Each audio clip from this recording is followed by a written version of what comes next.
Oke, baik. Ini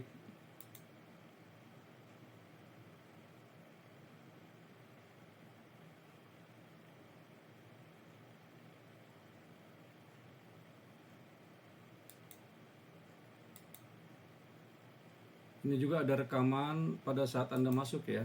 Di sini ada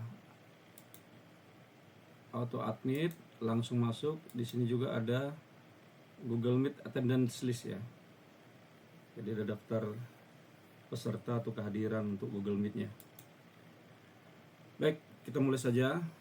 Sebelum kita mulai, beberapa saat kita hening sejenak ya.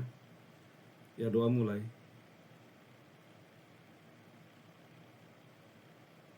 Selesai. Oke, selamat malam. Assalamualaikum warahmatullahi wabarakatuh. Salam damai sejahtera. Salam, Om Swastiastu, Namo Buddhaya, Rahayu.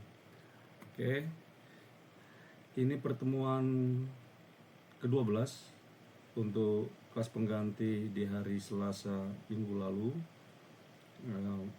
yang ada kegiatan wisuda ya pada saat itu. Kita masuk ke pertemuan ke-12. Saya masih ada satu lagi ya, harusnya ada pertemuan ke-13 ini.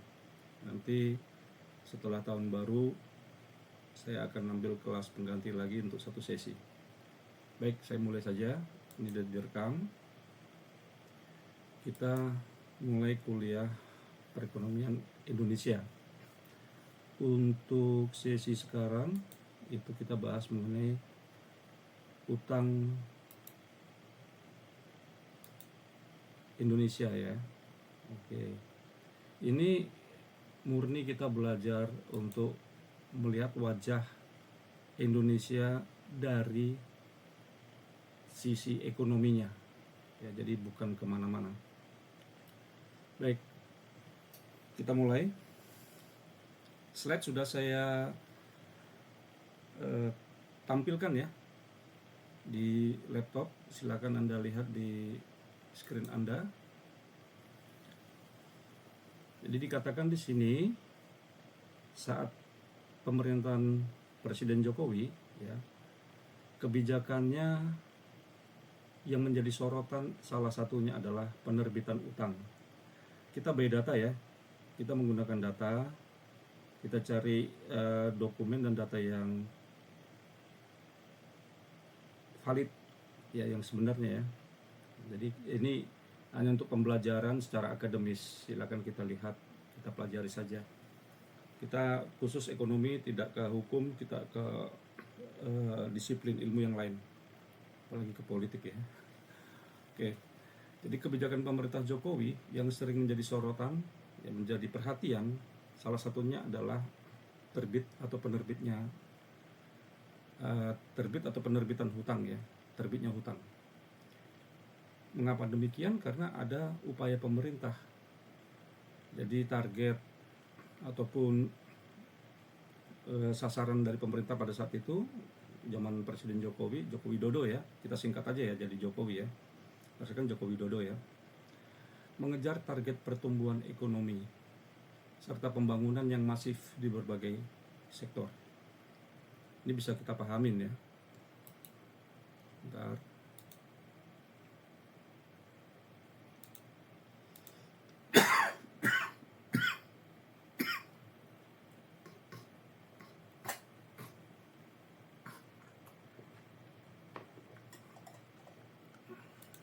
Oke, lanjut.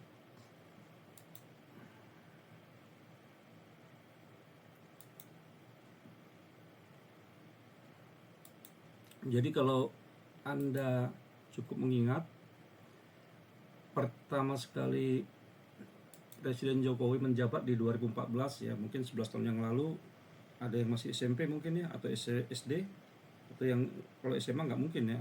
11 tahun yang lalu Anda di posisinya mungkin sekarang umur 18, 11 ya, dan 7 tahun, 8 tahun mungkin ya, ada juga sih yang SMP. Tapi kalau kita rata-ratakan mungkin Anda di SD SMP lah ya. Jadi 2014 itu banyak pembangunan ya, terutama yang kita bisa lihat ya saat sekarang adalah jalan tol ya. bahkan sekarang sampai Banyuwangi ya. Dari Pasuruan sudah sampai ke Banyuwangi, semakin cepat ya. Jadi kalau mau ke Bali bisa dari Jakarta, nggak usah keluar tol, baru nanti di Pelabuhan Gilimanuk nyebrang.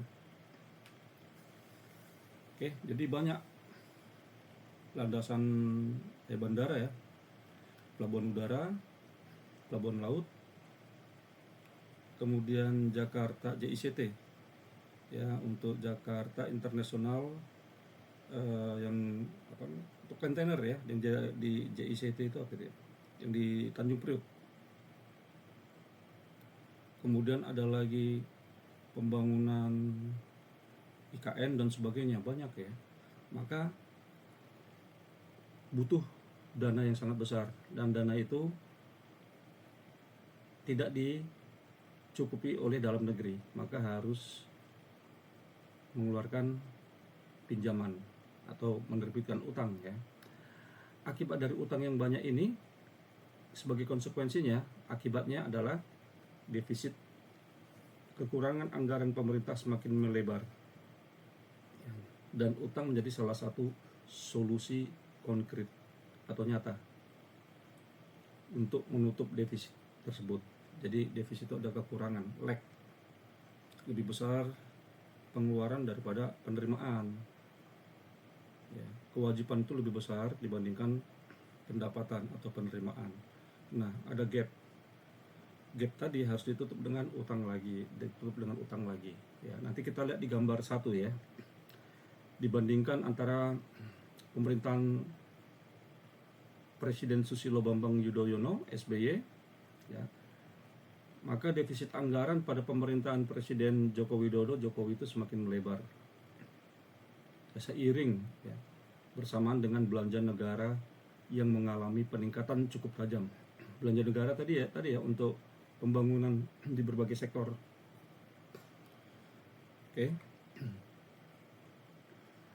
Kalau kita boleh lihat seperti ini. Untuk warna biru itu adalah pendapatan negara, penerimaan negara. Yang merah belanja, spending ya, pengeluaran negara. Ini ada surplus, ada defisit, diwakili oleh warna hijau. Kalau dia positif artinya surplus, lebih besar pendapatan dibanding belanja. Namun jika defisit maka dia ada notasi lambang negatif, minus ya. Oke. Kemudian garis membujur mendatar ini, sumbu X adalah tahun, rentang tahun dari tahun 2005 hingga masuk ke RAPBN 2024 sesuai pointer saya. Kemudian yang vertikal tegak lurus ini jumlah angkanya ya. Oke. Gambar 1 ini adalah anggaran pendapatan dan belanja negara dari rentang waktu 2005 hingga 2024. Oke. Kita lihat ke slide sebelumnya. Dikatakan rata-rata defisit ya, kekurangan anggaran selama periode 2005 sampai 2014 ya. Ini masa pemerintahan Bapak Presiden Susilo Bambang Yudhoyono. Itu defisitnya rata-rata sebesar 90,9 triliun per tahun ada defisit. Memang negara Indonesia belum pernah mengalami surplus anggaran ya, dari era Bapak Soeharto mungkin ya. Sebentar ya.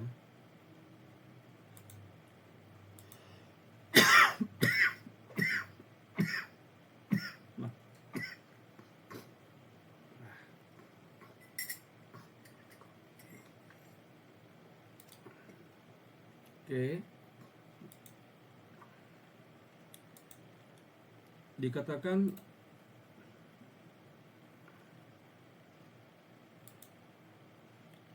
rata-rata 90,9. Kemudian periode Presiden Joko Widodo kan dua periode ya, tentang hampir 10 tahun ya, dari 2015 sampai 2019, ini periode pertama menjadi presiden. Rata-rata defisit anggaran tadi semakin melebar dari 90,9 atau kita bulatkan 91 menjadi 313,2 triliun. 3 kali lipat ya, 300% lebih ya. Kali 3 masih 270 ya, 273. Ini 313, jadi 300% lebih per tahun. Bahkan di periode kedua Presiden Joko Widodo itu melambung 2 kali lipat dari yang periode pertama, bukan dari periode 2005 sampai 2014 ya.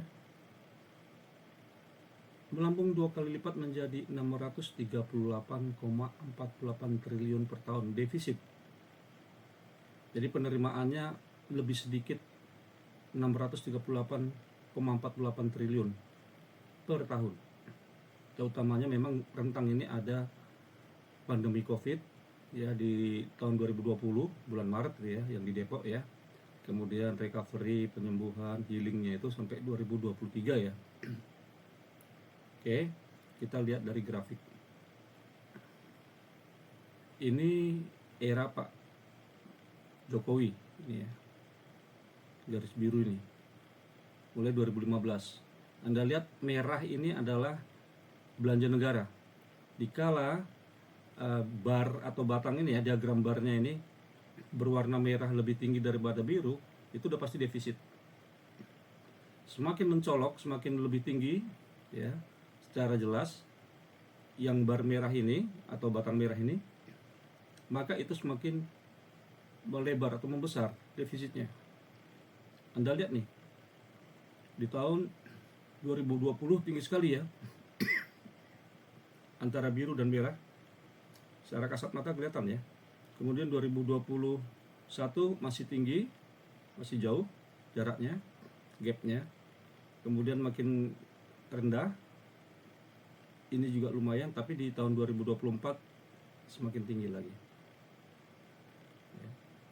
Di tahun 2024 ini ada pemilu ya, pengeluaran banyak ya. Oke, ini sumbernya dari Kementerian Keuangan dan Badan Pemeriksa Keuangan di tahun 2023. Ini masih rancangan anggaran pendapatan dan belanja negara, masih R ya, bukan APBN ya.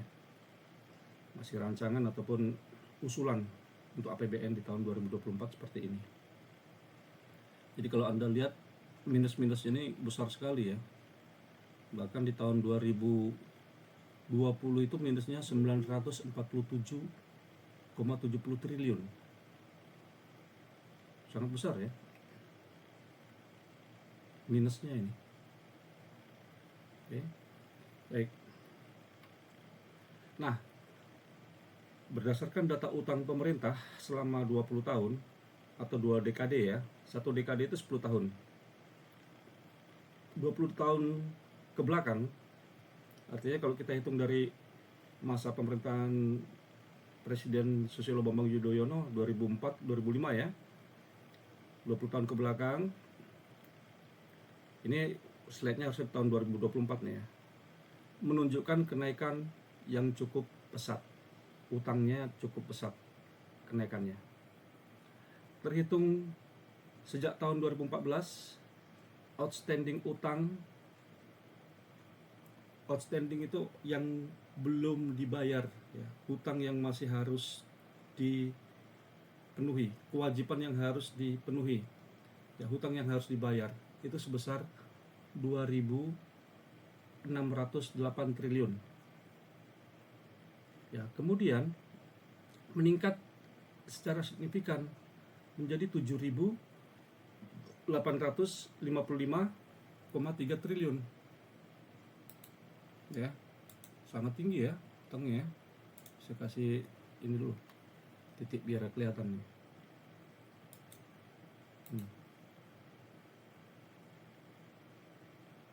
Ini era Presiden Jokowi pertama, ini era Presiden Jokowi kedua ya, sangat tinggi.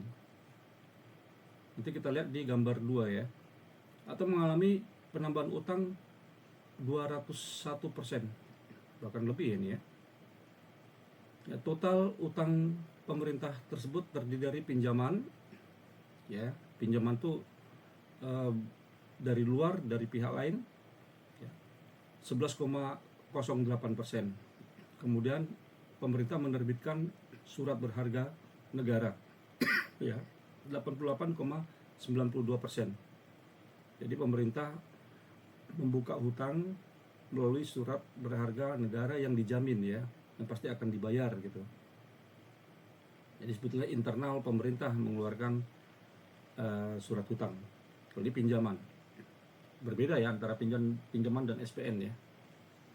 Kenapa harus SPN-nya 88 atau 89% kalau dibulatkan? Mendominasi karena biaya untuk mendapatkan dananya ini atau cost of fund-nya ya, biaya pendanaan itu rendah.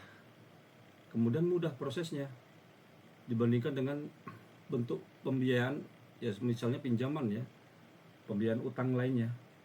Utang tadi untuk menutupin defisit ya, defisit anggaran kita. Jadi itu kenapa kita dan negara Indonesia lebih memilih mengeluarkan SBN untuk mendapatkan uang sebagai utang untuk menutupin defisit dibandingkan bentuk utang yang lain, contohnya pinjaman. Karena biaya dari pendanaan cost of fund-nya itu rendah, lebih efisien, lebih hemat, dan prosesnya cepat, mudah ya. Outstanding itu apa sih? Yang tadi dikatakan kan, outstanding kita sebesar 2.608 triliun rupiah, kemudian outstandingnya meningkat menjadi 7.855,53 triliun rupiah. Outstanding itu sendiri adalah total jumlah kewajiban atau sisa pinjaman yang belum dibayar atau belum dilunasi oleh si peminjam debitur ya, yang penghutang ya, pada suatu waktu tertentu. Apa saja yang harus dipenuhi kewajibannya ya?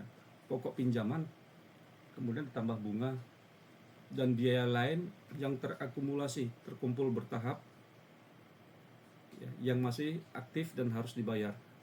Karena bunga ini juga bisa terakumulasi ya. Bunga dari tahun ke tahun itu namanya akumulasi ya, berkumpul terus. Saldo outstanding utang yang selanjutnya, outstanding utang adalah jumlah seluruh kewajiban debitur yang belum diselesaikan.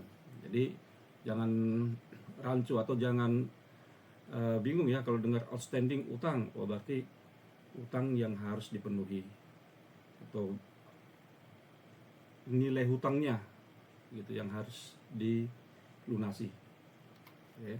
Nah, kalau cost of fund tadi adalah biaya dana.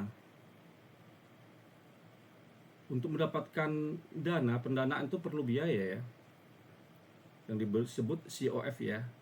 COF ini atau cost of fund. Untuk mendapatkan dana atau hutang itu juga ada biaya. Adalah total biaya yang dikeluarkan lembaga keuangan, utamanya bank ya.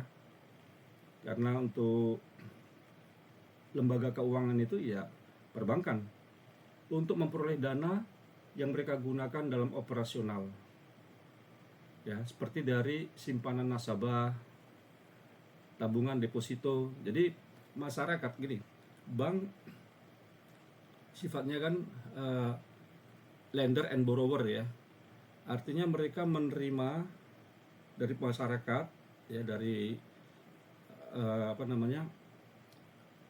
nasabah, uang masuk dari nasabah itu kan hutang bagi bank. Ada biayanya, ada. Bank harus memberikan bunga ya, bunga kepada atau return ya kepada para nasabah, kepada masyarakat yang memberikan uangnya untuk dikelola oleh bank. Itu yang disebut cost of fund ya. Memperoleh dana yang mereka gunakan dalam operasional seperti simpanan, tabungan, deposito. Ini juga deposito ada ya, bunga deposito. Nah, itu si bank posisinya sebagai penghutang ya, Karena uang bukan uang bank, uang dari luar bank dan masyarakat masuk ke mereka, mereka kelola, mereka akan memberikan kompensasinya dalam bentuk rate, ya, bunga, tingkat bunga, ya, sebagai returnnya, sebagai pengembaliannya, sebelum dananya nanti diambil sepenuhnya sesuai dengan perjanjian atau seperti apa jenis dari simpanan masyarakat tersebut, ya. Maka dikatakan cost of fund atau COF atau biaya dana adalah total biaya yang dikeluarkan lembaga keuangan, terutama bank, untuk memperoleh dana yang mereka gunakan dalam operasional, seperti dari simpanan nasabah, tabungan, deposito, dan pinjaman yang biasanya dihitung sebagai bunga ini tadi ya, yang dibayarkan ditambah biaya lainnya yang nantinya menjadi dasar penentuan suku bunga pinjaman. Itulah yang disebut cost of fund. Ya, kalau kita rangkaikan dengan pemerintah, ya, tadi pemerintah juga ada cost of fund-nya. SBN tadi kan menyerap uang dari masyarakat, ya, uang dari di luar pemerintah, maka pemerintah harus memberikan kompensasinya. Karena nggak mungkin kita memberikan atau menyimpankan uang kita ke pihak lain tanpa ada return minimal untuk mengantisipasi adanya inflasi, ya, atau net present value, ya. Jadi nilai uang sekarang ini lebih baik dibandingkan sebulan yang akan datang. Ya, tadi inflasi tadi, turunnya nilai uang atau time value of money. Nah, itu makanya harus ada cost of fund, biaya dari pendanaan. Jadi COF mencerminkan seberapa mahal lembaga keuangan bank membeli uang. Dan COF yang rendah, berarti kalau biaya pendanaan atau cost of fund-nya rendah, suku bunganya rendah, berarti hemat, efisiensi lebih tinggi, dan potensi margin keuntungan lebih besar saat menyalurkan dana tersebut sebagai kredit. Itu bagi bank. Jadi mekanismenya bank sebagai borrower ya, peminjam dari masyarakat, kemudian lender dia akan memberikan ke industri-industri untuk dikelola.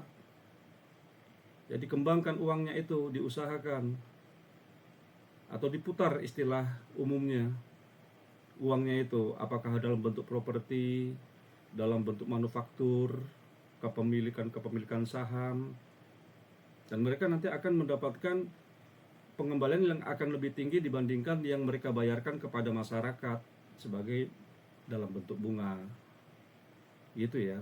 Jadi uang tadi harus ada bunganya ke masyarakat, tapi bank juga memutarnya, mereka mendapatkan penghasilan yang lebih tinggi rate-nya. Oke. Kemudian keunggulan utama dari SBN, surat berharga negara, adalah keamanannya yang tinggi karena kan dijamin penuh. Jadi kalau Anda beli SBN, ini terbuka ya. Ya, seperti ORI, Obligasi Republik Indonesia, ORI itu ya. Itu Anda boleh beli. Ya, nanti per surat per lembarnya itu ada ketentuannya, apakah harga yang 1 juta, 10 juta dan sebagainya. Jadi SBN itu dijamin, berganti pemerintah pun itu tetap akan dibayarkan. Di sini yang sebagai penanggung jawabnya salah satunya adalah Kementerian Keuangan dan Bank Indonesia ya. Jadi disitulah masyarakat merasa aman ya. Jadi keunggulan utamanya adanya keamanan karena dijamin penuh oleh pemerintah Republik Indonesia, pajaknya lebih rendah ya. Setiap penghasilan dikenakan pajak ya. Maka sama juga penghasilan dari bunga SBN ini, tarif pajaknya PPh-nya itu rendah. Ya, untuk SBN itu 10%, untuk pajak deposito 20%. Ya. Bisa dimulai juga dengan modal kecil. Nanti angkanya itu nggak langsung besar, ada yang nominalnya tertentu. ya. Kemudian memberikan imbal hasil atau kupon yang lebih tinggi dibandingkan deposito, stabil, dan rutin. Risiko gagal bayar sangat rendah karena tadi jaminan dari pemerintah. Mendukung pembiayaan negara, kita merasa patriot ya. Wah, kita ikut dalam pembangunan negara, membiayai negara. Karena negara belum tentu ya, nggak mempunyai uang pada setiap saat yang mencukupi untuk pembangunan. Jadi dana untuk pembangunan itu tidak tersedia di setiap bulannya atau di setiap tahunnya. Maka bagaimana caranya? Harus ada tambahan-tambahan berupa utang. Nah, disitulah kita merasa wah ikut membangun jalan tol, proyek-proyek strategis lah ya, PSN atau apalah, saya kurang paham itu ya, nanti PSN pikiran kita yang enggak ya, ikut mendukung kita pembiayaan negara ataupun untuk menggaji karyawan pemerintah mungkin, atau untuk pemilu yang besar-besar ya biayanya kan ya. Kalau kita membeli SBN berarti kita punya andil gitu, dengan opsi produk syariah dan kemudian pembelian melalui dan sebagainya. Mudah untuk membelinya ya, mendapatkannya online bisa ya. Dan kemudian kita mendapatkan ya sama dengan kita menyimpan tabungan ya, menyimpan uang ya dalam bentuk tabungan. Tapi kalau tabungan di bank kan kecil ya. Nah, kalau SBN ini nggak setiap saat bisa dicairkan juga, namun kita dapat pendapatan pasif bulanan ya. Kemudian SBN juga membantu diversifikasi portofolio dan memiliki likuiditas di pasar sekunder. Artinya pembedaan, jadi penganekaragaman portofolio ini surat-surat berharga, supaya ya tadi kalau Anda pernah ikut dengan manajemen strategik ya, portofolio tadi mengurangi resiko ya. Jadi kalau ada kerugian dari satu jenis surat berharga, mungkin surat berharga yang lain akan beda keadaannya dan bisa menutupin yang tidak baik ataupun yang merugikan tadi. Kita diversifikasi portofolio itu ya, dan memiliki likuiditas ya di pasar sekunder. Anda nggak harus menjual ke pemerintah, tapi bisa dijual langsung di pasar sekunder. Walaupun nanti mungkin dibeli beda harganya ya. Kalau Anda sabar ya, Anda tunggu sampai akhir periodenya itu. Ada tertera di SBN, surat berharga negara. Ya, tapi kalau Anda rela untuk mengurangi uangnya, nggak apa-apa, dijual di pasar sekunder ya, di BEI ya. Kalau yang pasar pertama kan IPO ya, initial public officer ya, penawaran publik yang pertama itu ya. Kalau pasar sekunder udah masuk ke bursa dan sebagainya. Nah, tadi gambar kedua ini menerangkan ini ya, outstanding utang kita ya. Oke, kita lihat di gambar kedua. Posisi utang pemerintah dalam triliun rupiah dari tahun 2010 hingga Juli ya, semester 1 tahun 2023. Oke. Ini rentang waktu. Untuk X-nya horizontal, yang vertikal adalah jumlah utangnya dalam triliun ya. Anda bisa melihat nih, yang hijau ini adalah pinjaman, yang orange adalah surat utang. Puncak peaknya ya, titiknya ini ya, dotnya ini di peaknya itu adalah total utang, gabungan atau penjumlahan dari pinjaman dan surat utang. Anda lihat nih, dari peaknya itu mengalami, kalau kita tarik garis grafik, makanya kurva ya, maka akan tampil kurva yang garis kurva yang makin meningkat ya. Periode Bapak Presiden Susilo Bambang Yudhoyono katakan 2013 atau 2014 ya, bulan Oktober ya, tanggal 20 Oktober ya biasanya itu pelantikan presiden ya, masih di posisi 2.608,78 triliun. Kemudian tadi seperti slide sebelumnya meningkat menjadi 7.855,53 triliun. Nah itu, ini yang menjadi sorotan sering ya. Jadi bukan ada muatan atau apa yang kita akademis belajar memang untuk ilmu aja, untuk mengetahui ini perekonomian Indonesia utangnya semakin gede gitu ya, semakin meningkat, bertambah. Oke. Ini sumbernya dari DJPPR, dari DJ apa ini ya. Nah, DJPPR itu Direktorat Jenderal Pengelolaan Pembiayaan dan Risiko. Ya, di bawah Kementerian Keuangan ini ya. Jadi datanya itu valid ya. Ini sebuah unit Eselon 1. Jadi di bawahnya itu adalah Dirjen ya. Direktorat Jenderal Pengelolaan Pembiayaan dan Risiko. Jadi Dirjen itu setingkat di bawah Menteri. Menteri Eselon 1 itu Dirjen, Eselon 2 adalah Direktur ya, atau Kanwil ya. Tugasnya dari DJPR ini, Direktorat Jenderal Pengelolaan Pembiayaan dan Risiko, merumuskan dan melaksanakan kebijakan pengelolaan pembiayaan negara. Contohnya utang, investasi itu di bawah Dirjen PPR, Pengelolaan Pembiayaan dan Risiko. Ya. Untuk mendukung pembangunan nasional, mengelola APBN, utang pemerintah, surat utang negara atau SUN ya. Kalau CEIC ini ya, CEIC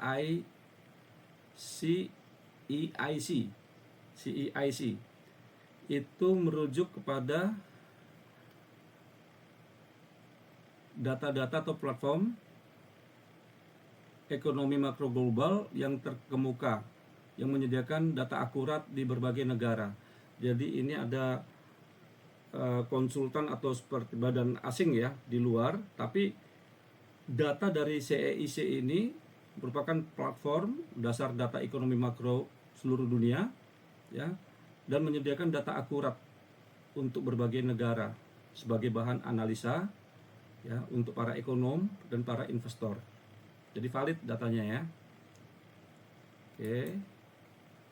Dan nanti data-data selanjutnya dari CEIC dan DJPPR. Oke.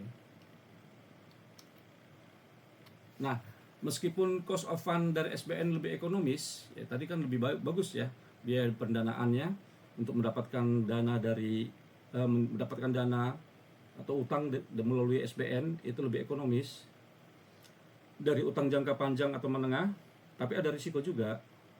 Ya, risiko SBN juga cukup tinggi karena SBN ini sangat dipengaruhi oleh capital outflow dan capital inflow.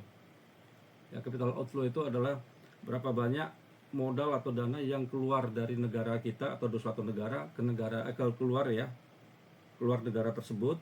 Kalau capital inflow, seberapa banyak dana atau modal yang masuk dalam suatu wilayah negara. Artinya semakin tinggi capital outflow yang keluar, flow itu kan aliran ya, aliran keluar dari modal keluar dari negara, ya di sini negara Indonesia ya, maka suku bunga SBN akan semakin tinggi sebagai daya tarik investor untuk tetap membeli SBN. Ada yang bisa jawab?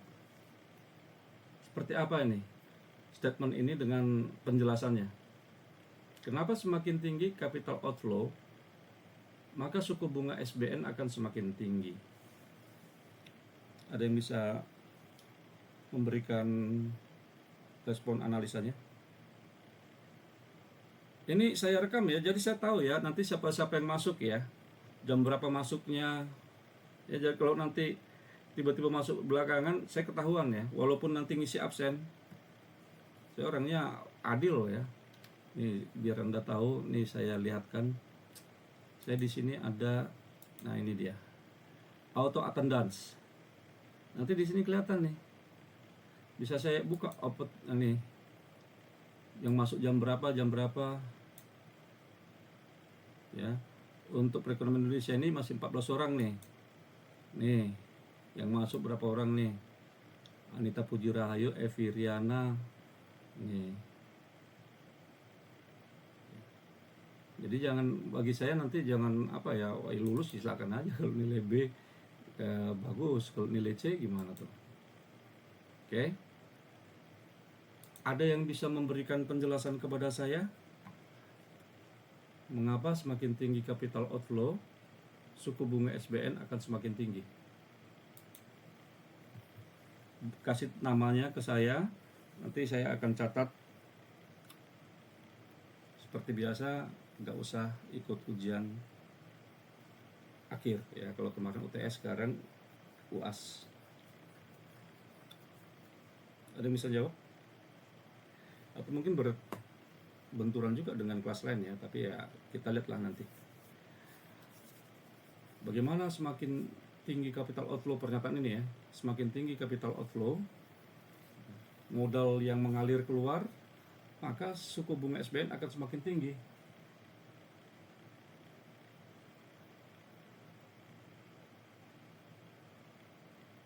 Izin menjawab, Pak. Ya silakan. Dengan siapa ini? Tadi George. pertanyaannya, David. iya Pak. Tadi Oh, iya. pertanyaannya mengapa suku bunga yang tinggi bisa nyebabin Bukan. Semakin tinggi capital outflow, maka suku bunga SBN akan semakin tinggi juga.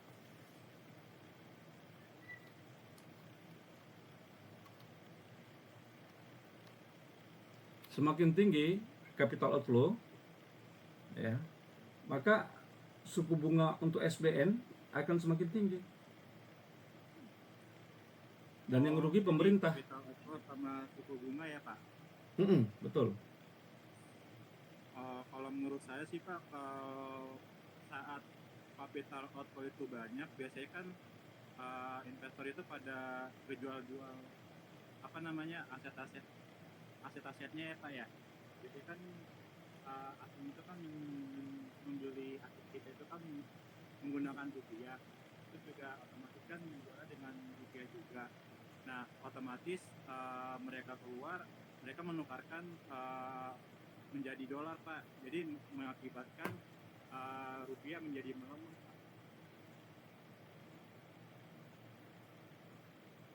Iya. Atau dengan kata lain? Bisa jadi kata lain apa ya? Aduh saya lupa nama itunya apa, tapi saya ingat saya itu harga SBN juga jadi semakin murah lah Pak dibandingkan kalau misalnya capital outflow-nya itu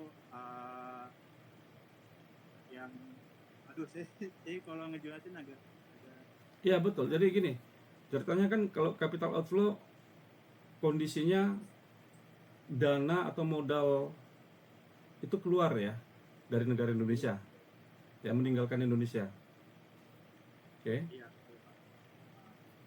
Artinya kalau dana keluar, ya contohnya tadi David bilang ya, Josh tadi bilang ada yang beberapa dijual gitu ya, surat-surat berharganya. Kemudian kan berubah dalam bentuk uang ya. Kemudian keluar nih, dibawa ke luar negeri. Akibat dari keadaan tersebut, maka di dalam negeri kekurangan dana. Kekurangan dana betul Pak. Ya kan, kekurangan dana ya. Ada lag ya. Sementara dana tadi adalah untuk pembangunan, untuk roda ekonomi ya. Iya, Untuk industri dan sebagainya.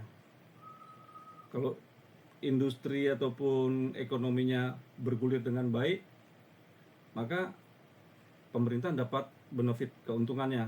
Contoh dari pajak ya. Kemudian tenaga kerja, banyak lapangan kerja. Nah, untuk menarik perhatian dari pihak luar tadi, ya investor ataupun dari pihak yang memiliki dana modal, maka pemerintah iming-imingnya sebagai daya tariknya adalah menaikkan suku bunga SBN dengan harapan dengan suku bunga yang tinggi kan pengusaha kan return yang dilihat ya, tingkat pengembalian, maka mereka akan mengalokasikan, menaruh dananya, uangnya, modalnya dalam SBN, sehingga arus keluar tadi masuk kembali. ya sebagai daya tarik bagi pemilik modal ataupun para investor yang menginvest, yang menanam modalnya, begitu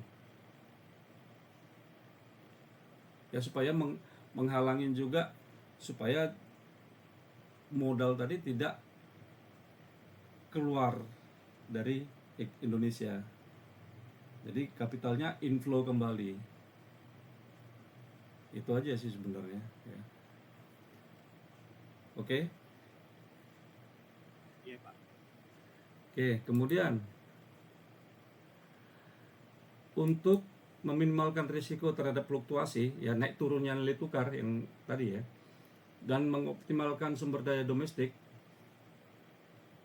utang pemerintah khususnya SBN didominasi oleh rupiah yang saat ini berkontribusi 82% dibandingkan valuta asing yang berada di kisaran 18% jumlah totalnya ya. Jadi kalau seluruhnya 100% ya, tapi dari 100% itu pemerintah lebih memberikan porsi yang jauh lebih besar untuk rupiah ya, dibandingkan dengan valuta asing, khususnya untuk SBN. Ya benar juga yang dikatakan David tadi, tapi itu udah sesi yang berikutnya ya.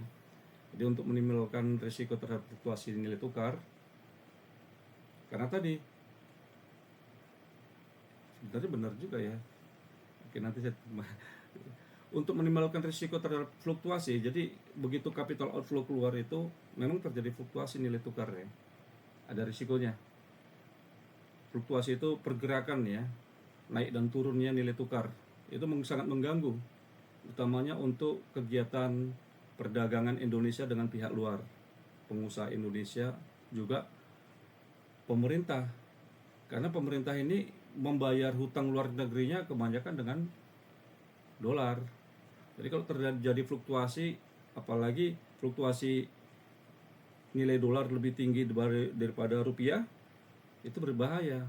Karena dengan secara tidak langsung, maka nilai hutang pemerintah itu akan meningkat secara real ya, jika nilai valuta asing tadi lebih tinggi dibandingkan rupiah. Karena hutang pemerintah Indonesia ini kan banyakkan dalam bentuk valuta asing, lebih banyak lagi dalam bentuk dolar ya, Amerika. Maka itu jadi risiko kalau terjadi fluktuasi. Bagaimana supaya minimal risikonya ya, dan mengoptimalkan sumber daya domestik, maka pemerintah nggak mau menjual SBN ini untuk dalam bentuk valuta asing. Antisipasi kalau yang membeli nanti lebih banyak dari luar negeri, investor asing, mereka membeli dalam bentuk valuta asing, itu keteteran nanti dalam pembayaran utangnya. Karena inflasi itu sesuatu yang harus yakin, yang memang pasti inflasi itu ada, apalagi di negara berkembang ya. Ya itu untuk pengamanan saja ya. Maka SBN pemerintah lebih prefer, lebih condong ya, lebih senang untuk menerima dalam bentuk rupiah. Kalau rupiah kan stabil dalam negara sendiri ya. Nah, kalau capital inflow itu masuknya modal atau investasi asing ke suatu negara. Capital outflow adalah kebalikannya. Keluarnya modal dari dalam ke luar negeri itu adalah capital outflow. Inflow umumnya dikatakan positif untuk ekonomi. Sementara outflow itu bisa negatif karena terjadinya modal itu berlari ya, pelarian modal ke luar negeri. Kalau besar-besaran terjadi ras ya, besar-besaran, maka bisa ambruk perekonomian suatu negara, apalagi struktur ekonomi di negara tersebut lebih banyak dari pihak luar, perusahaan-perusahaan luar ya, kemudian pengusahanya, kemudian yang ikut dalam kegiatan perekonomiannya. Begitu terjadi capital outflow, kabur nih dananya ke luar negeri, lari, runtuh bangunannya gitu. Sangat berbahaya untuk negara-negara yang rapuh ya, yang perekonomiannya memang ditopang oleh pinjaman ataupun investor luar negeri. Kemudian selisih antara keduanya disebut net capital inflow. Capital inflow dikurangin capital outflow, in dikurangin out, maka jadi net capital inflow. Jika inflow-nya lebih besar, in-nya lebih banyak ya, in yang masuk lebih banyak daripada yang out, itu makanya itu disebut arus modal masuk bersih ya. Tapi kalau outflow lebih besar daripada inflow-nya, maka itu dikatakan net capital outflow. Nah, itu bahaya ya, arus modal keluar bersih. Nah, indikator beban utang apa sih? Nah, kita bicara indikatornya ya. Yang pertama adalah rasio utang terhadap PDB. Itu dalam batas aman, namun kenaikannya perlu diwaspadai untuk Indonesia pada saat ini. Jadi berapa besar porsi utang terhadap penerimaan domestik bruto kita? Ya, itu salah satu hal yang harus diperhatikan oleh pemerintah dalam mengelola perekonomian dalam negeri atau perekonomian Indonesia. Hutangnya itu sudah berapa persen dari PDB, produk domestik bruto? Ada ambang batasnya. Oke. Diterbitkanlah nantinya Undang-Undang Nomor 17 tahun 2003. Ya. Untuk tahun 2022, utang pemerintah pusat mencapai 29,2 dari PDB.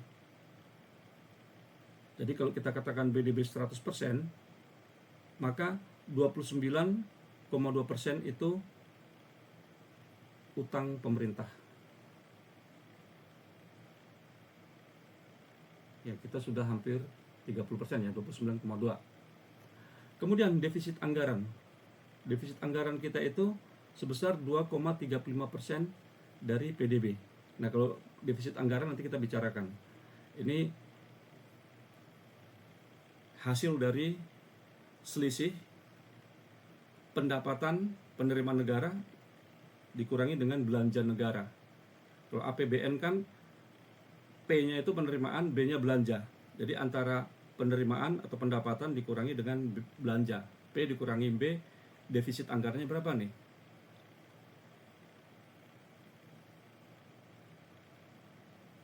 Umumnya kita defisit ya.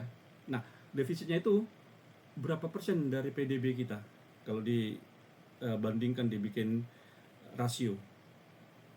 Nah, itu yang penting ya, rasio utang terhadap PDB, rasio defisit anggaran terhadap PDB. Kemudian dikatakan utang masih berada di bawah batas yang ditetapkan undang-undang. Jadi di bawah ambang batas, masih relatif aman. Kita lihat berapa sih yang dikatakan ambang batas aman untuk hutang ya. Menurut undang-undang UU, undang-undang ini diterbitkan oleh pemerintah, CQ-nya ya. Dalam hal ini pemerintah itu adalah eksekutif dan legislatif. Jadi pemerintah itu bukan presiden ya, jangan salah ya. Presiden dan kabinetnya. Pemerintah itu dalam struktur negara Indonesia itu presiden dan kabinet-kabinetnya, kemudian birokrasi, kemudian legislatif. Karena mengesahkan undang-undang itu diajukan oleh eksekutif ya.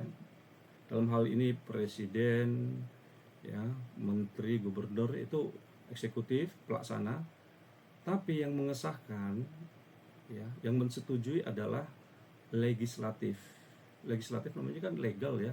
Mereka yang membuat undang-undang gitu. Jadi kalau dikatakan menurut undang-undang berarti presiden dan DPR di sini ya. Jadi jangan salah, oh pemerintah salah. Ya pemerintah memang di dalamnya udah ada DPR. Karena nggak mungkin berbuat sesuatu tanpa persetujuan DPR. Jadi salah, ya kalau zaman dulu bilang salah kaprah atau salah pemahaman. Nah, kalau kita menyalahkan pemerintah, udah di dalamnya udah DPR. Karena mitra mereka, sejajar ya. Lembaga tinggi negara. Oke. Menurut Undang-Undang Nomor 17 tahun 2003 tentang keuangan negara atau disingkat UU Keuangan Negara, nah, UU ini beda dengan UUD ya. Kalau undang-undang dasar itu sudah pasti levelnya MPR, Majelis Permusyawaratan Rakyat ya. Menurut undang-undang tadi, rasio utang pemerintah terhadap PDB maksimal 60%. Jadi ambang batasnya adalah 60%. 60% perbandingan utang terhadap PDB atau rasio utang terhadap PDB. Dan untuk rasio defisit anggaran ya, defisit anggaran terhadap PDB paling tinggi ambang batasnya 3% ya dari produk domestik bruto ya. Artinya pemerintah Indonesia saat ini masih berada dalam batas aman secara regulasi atau aturan nasional karena masih 2,3%, 29,2%. Tapi sebenarnya nggak harus digenjot habis-habisan ya. Masa iya nanti kalau jadi presiden, wah masih 60%, udah kita gas aja sampai 50. Jangan seperti itu juga semangatnya ya. Tapi masih aman ya. Oke. Ini yang membuat jadi pemerintah itu pengen utang aja jadinya ya. Oke. Kemudian bentar ya. Bentar.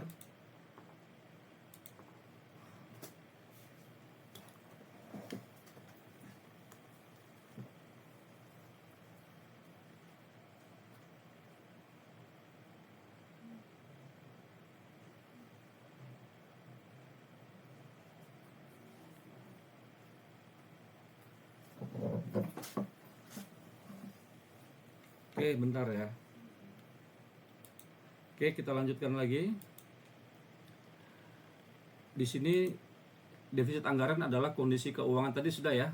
Pengeluaran ataupun pemerintah, perusahaan atau kita individu ya, lebih besar dari pendapatan, lebih besar pengeluaran daripada gaji, penerimaan. Nah, itu defisit kita. Ya, dikatakan defisit. Oke.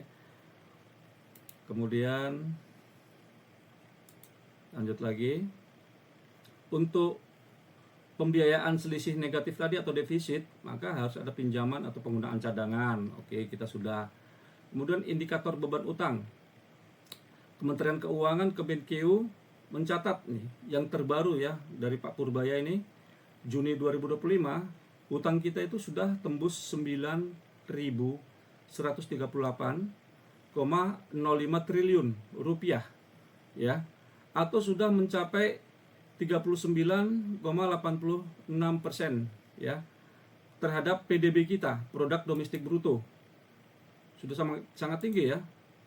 Sudah hampir 40%. Di bawah ambang batas maksimal 60% seperti undang-undang tadi nomor 17 tahun 2003 ya.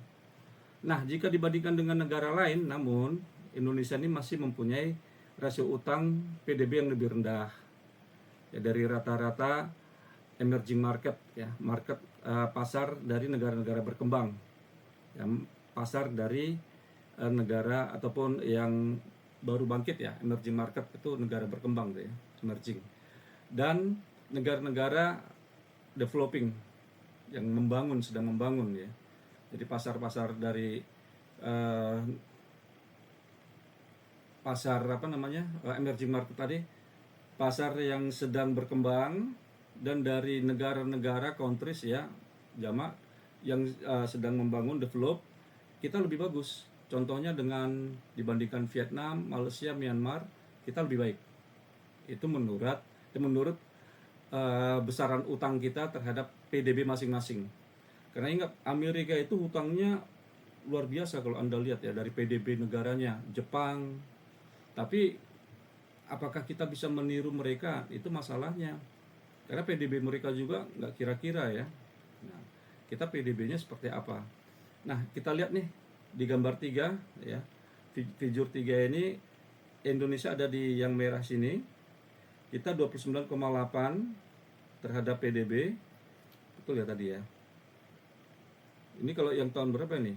Oh, 2023 ya. Dari Ekonomi Dunia 2023 ya. Linknya Singapura tinggi sekali, 126% dari PDB-nya. PDB masing-masing nih ya. 126% dibandingkan PDB-nya. India 69,62 dan selanjutnya Vietnam 57,5, Brunei yang lebih rendah dari kita, dan Kamboja ya. Kamboja 29,4 dari PDB. Brunei lebih sedikit lagi dia utangnya. Karena mereka memang sangat mencukupi dan hemat ya dalam penggunaan anggarannya ya. Jadi 2,4 saja itu. Kalau negara maju lebih tinggi persentasenya karena mereka itu memang ekonomi masif ya. Kalau negara berkembang ini lebih tinggi, artinya rasio utangnya terhadap PDB itu karena memang ketidakmampuan dalam mengelola penerimaan negara, terjadi defisit gitu. Oke. Nah, nanti kita lihat di gambar 4. Jika dilihat dari trennya ya, kecenderungan dari tahun 2010 sampai 2023, nanti di gambar 4, rasio utang terhadap PDB cenderung mengalami kenaikan. Nanti di gambar 4 di sini ya. Naik rasio utang kita terhadap PDB. Jadi kalau melihat PDB itu yang saya masih tanda tanya. Penerimaan domestik bruto kita setengahnya aja utangnya. Itu membuat pilihan-pilihan makin sedikit. Contoh, Anda nih bekerja, gaji katakan 20 juta ya. Kemudian hutang Anda ada di 12 juta, sisa 8 juta nih. Atau real aja lah ya, nanti Anda bilang, oh 8 juta mah bisa itu Pak. Oke, sekarang gaji Anda katakan 10 juta nih. Kemudian 5 juta itu untuk bayar kartu kredit atau cicilan rumah, cicilan mobil ya. Maka tinggal 5 juta nih untuk transportasi Anda, pakaian Anda, makan Anda, ya apalagi udah berkeluarga. Itu artinya semakin porsi hutang semakin besar dibanding penerimaan, maka pilihan hidup kita semakin sedikit. Ya, kita tidak banyak lagi bisa membuat pilihan-pilihan atau belanja untuk yang lain-lainnya. Karena porsi yang sudah pasti itu hanya untuk membayar hutang. Sampai hutang itu selesai nantinya. Yang biasa hutang kan bisa 3, 5, 10, 12 tahun atau 15 tahun ya. Jadi Anda terbelenggu dengan hutang. Artinya ruang gerak Anda akan terbatas. Itu yang tidak baiknya ya untuk hutang ya. Oke, kecuali hutang yang produktif ya. Kita berhutang tapi kita bikin usaha ya, usaha tadi dapat uang lagi. Jadi uang itu tadi bisa menutupin hutang dan sebaliknya. Jadi mendapatkan uang dengan uang itu boleh. Tapi kalau uang dalam bentuk yang tertentu yang tidak bergerak dan tidak bisa diusahakan lagi, maka itu yang membuat capek dan membuat tidak banyak ruang gerak tadi. Oke. Peningkatan secara signifikan itu dimulai di tahun 2015. Kembali 2015 nih. Ya. Rasio utang terhadap PDB dan sebagainya. Dengan rasio utang mencapai 36,9%, di mana periode sebelumnya tahun 2011 hanya 25,3%, naik 11% ya. 11% dibagi 25 ya hampir 40%-an ada ya. Kalau 12,5 kan 50% ya dari 25. Ini kan bedanya 11 bagi 25, katakanlah udah mendekatin 50% ya. Kemudian rasio utang terhadap PDB mencapai puncak tertinggi di tahun 2020, bahkan mencapai 39,30%. Kalau dihitung dari 2011, ya sudah lebih dari setengah persen, 50%. Karena 25 dikurangkan ke 39 aja udah 14 nih. Ya, 14 dibagi 25. Udah pasti 12,5 aja udah 50%. 14 kan lebih besar dari 12,5 ya. Hampir menyentuh 55% atau 60% bahkan utang kita terhadap PDB. Ya, meskipun saat ini pemerintah, ini karena 2020 special case ya. Karena kita beli vaksin, pengobatan untuk orang-orang yang terkena COVID-19, COVID-19 ya, untuk isolasi dan sebagainya, maka harus ada isolasi mandiri karena pemerintah juga terbatas dananya ya. Maka di tahun 2020 kita sangat besar hutangnya. Kita kan vaksin dari Tiongkok ya. Berapa sesi saya aja sampai 4 kali kena untuk suntikan vaksin, umumnya 3 ya, ada yang 4, katakan 3 dengan penduduk Indonesia berapa juta, luar biasa itu ya. Dan yang tanda tanyanya siapa yang bikin virusnya juga nggak tahu saya, kok tiba-tiba sekarang hilang aja. Ya sudahlah, pemerintah sudah mulai dapat mengendalikan kenaikan risiko tersebut demi menjaga keberlanjutan fiskal. Namun pemerintah harus tetap waspada ya akan potensi kenaikan utang. Jadi kenaikan utang ini seperti bola salju ya, snowball effect. Jadi menggelinding dia kemana-mana ya, semakin membesar. Apa sih fiskal? Fiskal itu, fiskal merujuk kepada segala hal yang berhubungan dengan keuangan negara, utamanya penerimaan negara dari pajak, restribusi, kemudian pengeluaran negara, belanja pemerintah. Kebijakan fiskal adalah tindakan pemerintah dalam memengaruhi perekonomian dengan mengelola pendapatan, yaitu dari pajak, cukai, ya, restribusi, dan pengeluaran belanja untuk mencapai tujuan ekonomi yang lebih luas. Jadi tujuan fiskal itu pertama stabilisasi harga, ya, mengurangi dampak inflasi atau mengurangi, ya, mengecilkan persentase inflasi, pengaruh inflasi tadi. Kemudian karena harga stabil, maka pertumbuhan ekonomi akan meningkat. Ya, kemudian terjadi penciptaan lapangan kerja. Karena dengan adanya stabilan harga tidak berkurang gini, kalau harga naik pastinya bukan hanya dari sisi masyarakat yang tidak mempunyai daya beli atau daya belinya makin turun, tapi dari pengusaha juga akan berkurang penjualannya. Lama-kelamaan karena turun penjualan, sementara mereka harus menggaji karyawan dan biaya-biaya yang lain, biaya tetap, biaya variabelnya, maka banyak yang tutup, ya, menutup usahanya. Artinya lapangan kerja semakin sedikit gitu. Jadi kalau stabil harga, keuntungan yang didapat itu nilai uangnya tetap. Mereka bisa simpan, ya. Profitnya bisa mereka kumpulkan, akumulasinya mereka bisa menambah kantor, menambah pabrik, ya, memperluas wilayah, yang artinya bertambah lapangan kerjanya gitu. Itulah untuk kebijakan fiskal. Kemudian meningkatkan pada akhirnya kesejahteraan masyarakat, ya, kesejahteraan masyarakat akan meningkat. Ya. Contoh dari tindakan nyata fiskal, subsidi. Ya, contoh listrik atau pupuk, subsidi BBM juga masih ada ya, walaupun semakin kecil ya. Ada insentif pajak. Ya, nanti ada seperti Bu Sri Mulyani berapa gelombang gitu ya, yang memberikan tax haven gitu ya, artinya pajak yang ya dihitung kecil lah,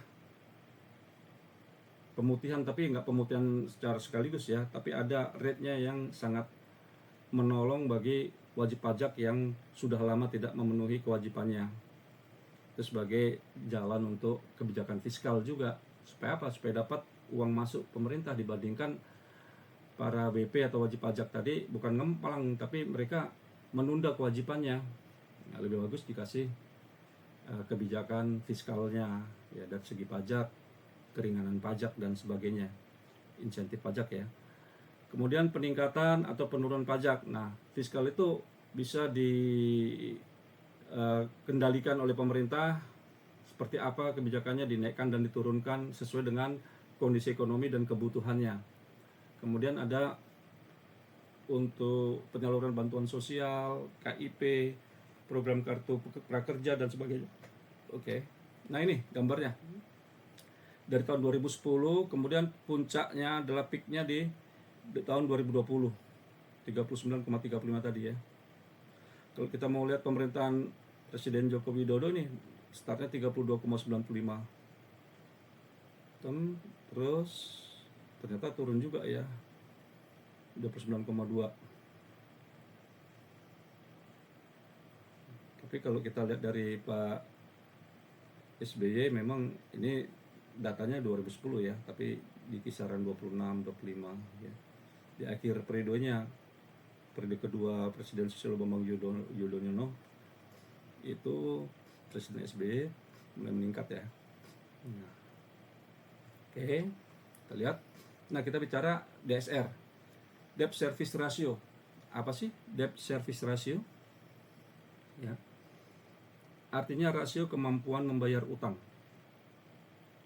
Kalau tadi hutang terhadap PDB, hutang defisit anggaran terhadap PDB, nah kita bicara DSR, rasio kemampuan membayar hutang, yang mengukur persentase pendapatan bulanan yang terpakai untuk cicilan utang terhadap penerimaan transaksi berjalan atau ekspor. DSR tinggi, misalnya di atas 40%, artinya beban utang negara terlalu besar dibandingkan devisa ekspor. Devisa itu penerimaan dari ekspor ya. Menjadi sinyal atau tanda risiko tinggi dan menekan cadangan devisa. Sementara DSR rendah itu sehat untuk penerima pembayaran. Oke. Arti DSR dalam konteks keuangan negara, penerimaan transaksi berjalan atau ekspor. Definisinya, DSR itu adalah rasio perbandingan antara cicilan pokok dan bunga utang luar negeri dengan total penerimaan devisa dari ekspor. Jadi berapa persen atau berapa porsi cicilan pokok bunga, cicilan pokok dan cicilan bunga ya, utang luar negeri dari total penerimaan devisa dari kegiatan ekspor.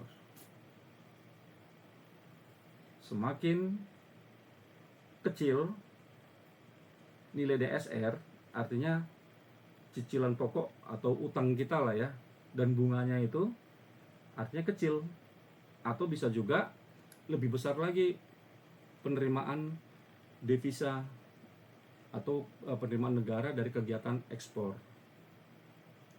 Artinya kondisinya kalau DSR kecil semakin sehat. Satu hal, utangnya bisa jumlahnya kecil.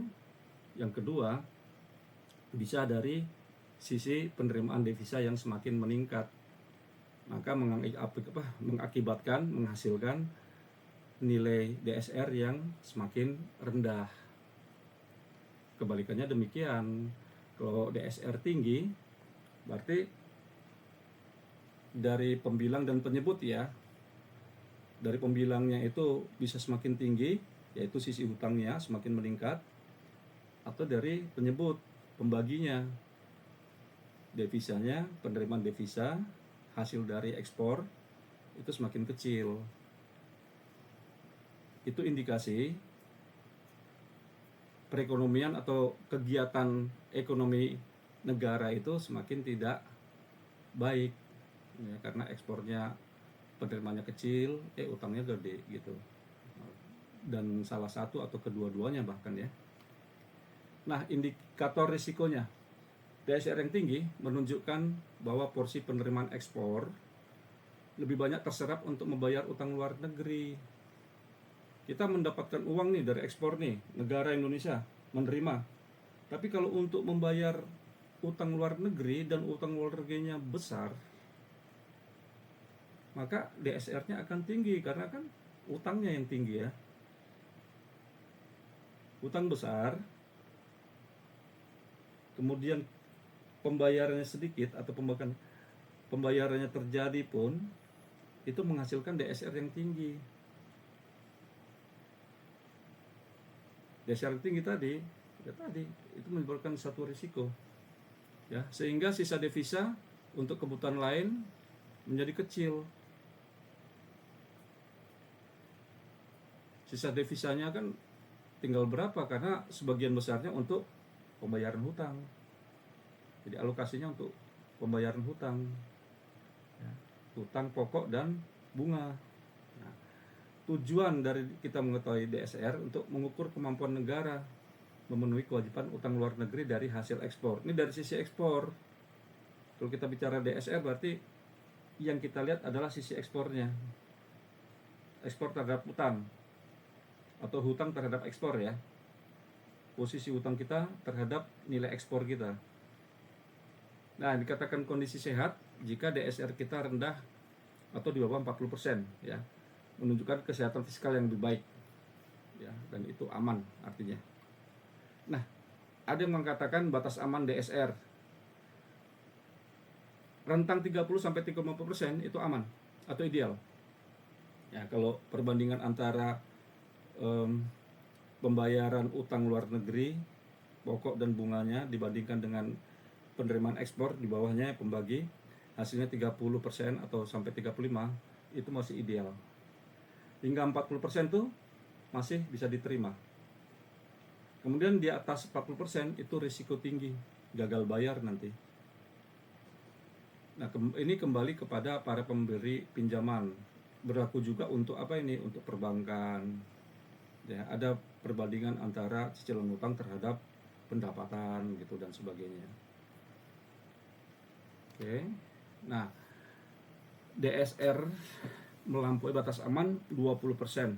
Kemampuan devisa untuk membayar utang semakin terbatas. Semakin tinggi DSR, maka kemampuan devisa untuk membayar utang akan semakin terbatas.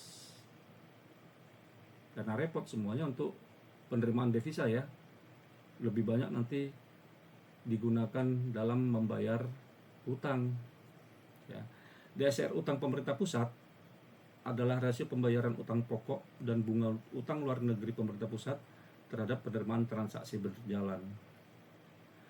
Jadi dikatakan rasio DSR ini mencerminkan kemampuan suatu negara, sebuah negara untuk menyelesaikan kewajibannya membayar utang. Ini udah tadi ya, semakin DSR besar, maka utang yang ditanggung juga semakin besar. Nah, kita bisa lihat nanti di belakang ya, slide berikutnya, ada pelebaran DSR tier 1. Ada istilah DSR tier 1 ya. Semakin lebar sejak tahun 2015. Ini tanda-tanda atau indikasi adanya penambahan utang luar negeri yang tidak disertai dengan peningkatan kinerja ekspor dan komponen penambah devisa lainnya. Jadi nggak seimbang antara hutang dan penerimaan dari ekspor. Maka dikatakan semakin lebar DSR tier 1-nya. Nah, devisa itu apa? Devisa itu adalah alat pembayaran luar negeri atau aset keuangan finansial dalam bentuk mata uang asing, emas, atau surat berharga yang diakui secara internasional. Gunanya atau fungsinya sebagai alat transaksi ekonomi antar negara, pembayaran utang luar negeri, indikator kesehatan ekonomi suatu negara. Semakin tinggi cadangan devisa, semakin baik kondisi ekonomi suatu negara. Jadi devisa itu kalau kita ekspor kan umumnya kita dapat uang dalam mata uang si pengimpor. Dan kesepakatan di perdagangan internasional ya, untuk bisnis internasional ini mata uang yang resmi digunakan umumnya adalah dolar. Ada juga pakai euro, ada juga pakai yen. Nah, itu kan bentuk mata uang asing. Atau boleh dalam bentuk emas, kesepakatan ya. Itu yang dikatakan devisa. Oke. Perbedaan utama antara DSR tier, ada istilah tier 1 dan DSR tier 2 dalam konteks utang pemerintah Indonesia terletak pada jenis pembayaran utang luar negeri. Jadi kita bicara DSR, nanti ada DSR tier 1, ada DSR tier 2. Tapi kedua-duanya ini itu adalah dalam ranah wilayah utang luar negeri ya. Bicara DSR pasti kita bicara utang luar negeri ini. Nah, nanti kita lihat DSR tier 1 itu apa. Nah, tier 1 ada kosakata, ada vocabulary tier 1 ya. Diksi tier 1 ini apa sih? Mencakup pembayaran pokok dan bunga utang jangka panjang serta bunga utang jangka pendek. Kalau tier 2 itu fokus pada pembayaran pokok dan bunga investasi langsung, bukan pemerintah. Kalau yang tier 1 ini pemerintah ya. Nah, DSR tier 1, Debt Service Ratio, rasio pelayanan utang, itu mengukur kemampuan membayar utang pemerintah. Apakah itu pokok utang jangka panjang, bunga atas pokoknya tadi ya. Jadi kalau kita pinjam kan ada pokok pinjaman, ada bunga atas pokok pinjaman tadi untuk jangka panjang, ada bunga atas utang jangka pendek jika ada. Karena biasanya kalau pinjam utang pasti jangka panjang, kalau jangka pendek kita ngos-ngosan ya. Dan pasti nanti cicilan per tahunnya sangat besar. Jadi kalau terminnya ataupun masa pinjamannya tadi semakin tenornya semakin jauh, itu diharapkan per tahun cicilannya itu tidak memberatkan. Maka dikatakan jika ada ya pembayaran bunga atas utang jangka pendek itu jika ada. Karena umumnya orang, apalagi pemerintah, pinjaman itu pasti jangka panjang. Nah, kalau DSR tier 2 itu mengukur kemampuan membayar utang investasi langsung yang bukan utang pemerintah. Pelakunya atau pemainnya di sini adalah perusahaan swasta atau BUMN. BUMN ini bukan pemerintah ya, dia setengah pemerintah. Ya, BUMN itu nggak murni pemerintah karena perusahaan BUMN yang TBK kan bisa kita beli sahamnya. Jadi dari pensiunnya juga, BUMN kan 56 tahun tuh. Kalau PNS kan 58 tahun. Jadi beda ya untuk BUMN dengan pemerintah. Memang kepemilikan mayoritasnya pemerintah, tapi di dalamnya itu kepengusahaannya atau kepemilikannya itu blend, campur ya. Maka dikatakan di sini yang bukan utang pemerintah, bukan pemerintah asli. Ya, bukan murni dari plat merah atau pemerintah seluruhnya, enggak. Oke. Perbedaan utama antara DSR, Debt Service Ratio tier 1 dan tier 2 terletak pada kategori sebentar ya.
Oke.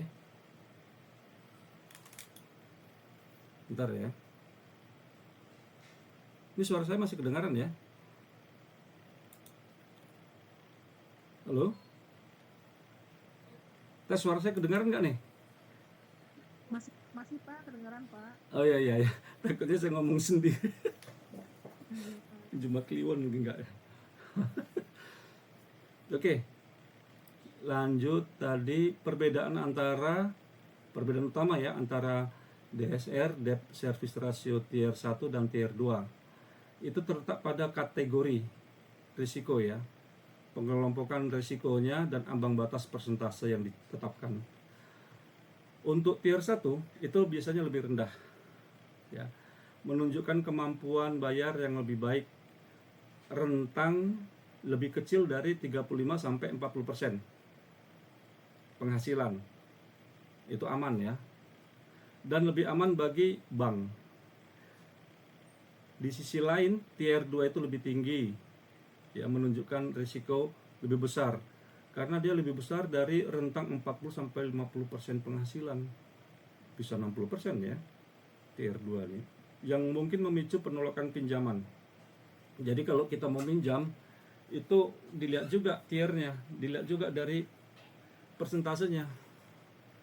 Kalau persentasenya itu kecil, maka para investor ataupun pemberi kredit ya, atau pemberi pinjaman, mereka akan lebih senang atau lebih mudah untuk memberikan pinjaman ya. Kemudian DSR tier 1 itu merujuk pada metrik keuangan yang digunakan untuk mengukur kemampuan bayar utang luar negeri. ULN itu utang luar negeri ya, suatu negara. Ya. Khususnya total pembayaran pokok dan bunga utang terhadap pendapatan ekspor. Di mana tier 1 menunjukkan kategori yang lebih ketat, biasanya untuk utang yang dianggap lebih sensitif ya, atau juga jangka pendek, untuk mengukur risiko dan kesehatan keuangan suatu negara. Bank Indonesia itu batas amannya lebih tight, lebih ketat, rentang antara 20 hingga 25% untuk Bank Indonesia, karena memang semakin ketat semakin bagus ya, semakin aman. Semakin longgar itu nanti terjadi katakan ketidaktepatan ataupun penyimpangan sedikit, itu sudah masuk ke batas bahaya. Kalau diberikan angka yang lebih ketat, yang lebih sedikit, kalaupun melesetnya itu masih sebenarnya masih aman. Kalau untuk yang pihak lain, lembaga lain, maka Bank Indonesia itu biasanya lebih galak ya, lebih ketat ya, karena mereka mengantisipasi, karena mereka kan bank sentral ya, regulasi dan sebagainya ya, mereka pegang kendali. Jadi mereka belajar dari tahun 1998. Nah, kita pernah terjadi krisis ekonomi ya, itu menjadi acuan, jadi cermin ya untuk evaluasinya. Kemudian tier 1 dalam konteks DSR adalah perhitungan yang lebih spesifik atau lebih ketat dari DSR standar ya, dan sebagainya ya. Ini sudah. Ini silahkan dilihat juga tambah-tambahan ya, rendah aman, menengah berisiko ya, 35-40%. Ini 40 sampai 50%. Oke. Nah, kalau kita misalkan ya, kita mempunyai